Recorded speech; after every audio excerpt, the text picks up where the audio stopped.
Assalamualaikum warahmatullahi wabarakatuh. Saya Kiesta Natali dari kelas 12 3. Kali ini akan menjawab pertanyaan dari tugas PKN. Soal nomor 1 terdapat, dalam beberapa kasus terjadi tumpang tindih kewenangan antara DPR, DPD, dan pemerintah pusat dalam pembuatan kebijakan. Evaluasilah bagaimana pembagian tugas dan fungsi lembaga negara tersebut dapat mempengaruhi efektivitas proses legislasi. Berikan contoh situasi yang relevan. Untuk jawabannya, tumpang tindih terjadi karena kewenangan legislatif tidak sepenuhnya dibatasi secara tegas. DPR berwenang membahas dan mengesahkan UU bersama pemerintah. DPD hanya dapat mengusulkan dan memberi pertimbangan RUU tertentu, tetapi tidak ikut mengesahkan. Pemerintah pusat berhak mengajukan RUU dan menjalankan kebijakan. Ketika DPR dan DPD sama-sama ingin berperan besar dalam penyusunan RUU daerah, proses legislasi menjadi kurang efektif karena terjadi perebutan ruang kewenangan.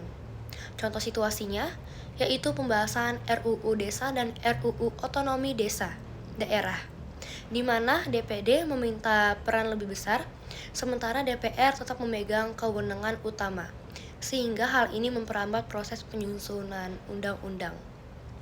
Lalu untuk soal nomor 2 terdapat, sebutkan dan jelaskan tugas dan fungsi 8 lembaga negara. Untuk jawabannya, yang pertama ada MPR, fungsinya mengubah dan menetapkan UUD, melantik presiden atau wapres, serta memberhentikan presiden jika melanggar konstitusi. Kedua ada DPR, fungsinya itu fungsi legislasi, anggaran, dan pengawasan terhadap pemerintah. Ketiga ada DPD, fungsinya itu mengusulkan dan memberi pertimbangan RUU terkait daerah dan ikut mengawasi pelaksanaan otonomi daerah. Lalu keempat ada presiden, fungsinya itu menjalankan pemerintahan, membuat kebijakan nasional, dan mengatur pelaksanaan undang-undang. Kelima ada MA, fungsinya itu mengadili perkara tingkat kasasi, menguji peraturan di bawah undang-undang, dan mengawasi peradilan. Lalu ada MK, fungsinya untuk menguji UU terhadap UUD, memutus sengketa hasil pemilu, memubarkan parpol, serta memutus sengketa kewenangan antar lembaga negara. Lalu ada KY, fungsinya mengawasi perilaku hakim, menjaga kehormatan lembaga peradilan, dan mengusulkan pengangkatan hakim agung. Lalu terakhir ada BPK, fungsinya itu memeriksa, mengaudit, dan melaporkan penggunaan keuangan negara. Lalu kita lanjut ke soal nomor 3. Soal nomor 3 terdapat, berikan penjelasan tentang peran lembaga eksekutif dalam bidang sosial, budaya, dan pertahanan keamanan. Sertakan contoh program yang menggambarkan fungsi-fungsi tersebut. Untuk jawaban nomor 3, di bidang sosial terlebih dahulu, fungsinya itu pemerintah membuat kebijakan kesejahteraan seperti bantuan sosial, jaminan kesehatan, dan program pengentasan kemiskinan. Contohnya program Keluarga Harapan atau PKH. Dan kita lanjut ke bidang budaya. Melestarikan nilai dan tradisi budaya nasional dengan membuat kebijakan pelestarian situs budaya dan kegiatan seni.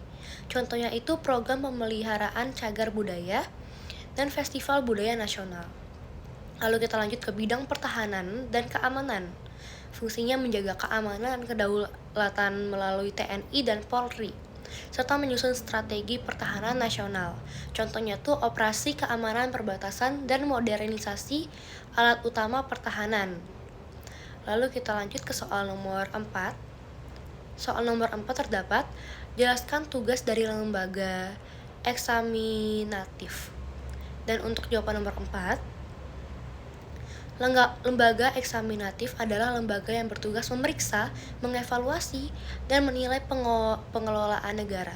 Tugas utamanya tuh meliputi memeriksa laporan keuangan negara, mengawasi penggunaan anggaran agar tidak terjadi penyimpangan, memberikan laporan resmi kepada DPR atau lembaga terkait. Contoh lembaga eksaminatif itu seperti BPK yang memeriksa APBN dan APBD. Lalu, soal terakhir nomor 5 terdapat, jelaskan fungsi dan komisi yudisial dan berikan contoh kinerja yang pernah dilakukan oleh lembaga tersebut. Untuk jawabannya, nomor 5, fungsi utama KY atau komisi yudisial adalah menjaga integritas hakim dengan mengawasi perilaku dan etika hakim, mengusulkan nama calon hakim agung kepada DPR, meningkatkan kualitas peradilan melalui pembinaan moral hakim. Contoh kinerja yang pernah dilakukan oleh KY, yaitu melakukan pemeriksaan dan memberikan rekomendasi sanksi terhadap hakim yang terbukti melanggar kode etika, mengumumkan laporan tahunan pengawasan hakim, dan melakukan seleksi calon hakim agung bersama MA.